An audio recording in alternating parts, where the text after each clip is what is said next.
Mega డిఎస్సీపై మండలిలో చర్చకు రాకుండా సవాల్ చేయటం ఎందుకని ప్రతిపక్ష నేత బొత్స సత్యనారాయణ ప్రశ్నించారు. వైసీపీ హయాంలో జరిగిన గురుపురం పోస్టుల భర్తీ ప్రక్రియపై సీబీఐ విచారణ జరిపిస్తే తమకు అభ్యంతరం లేదన్నారు.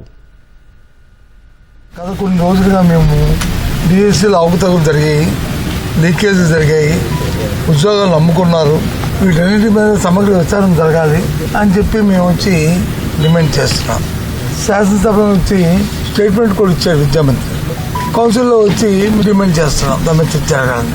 పిఎస్సీలో కూడా డిమాండ్ చేస్తాం. పోనీ ఇవాళ పెట్టలేదు, పెట్టండి అది తెచ్చండి. 20వ తారీఖున పెడతారంట చర్చ. అది పెడతారో ఎందుకు ఆఖరి రోజు నాడు మరి రోజు రండి డిబేట్కి రండి, చర్చిద్దాం రండి అని చెప్పారు కదా. ఏం మేము మా పర్సనల్ సరిపోవా మా సభ్యులందరూ ఉన్న చర్చించడానికి? మీకు అడిగితే గ్రూప్ 1 మీదకి వచ్చే చర్చించండి.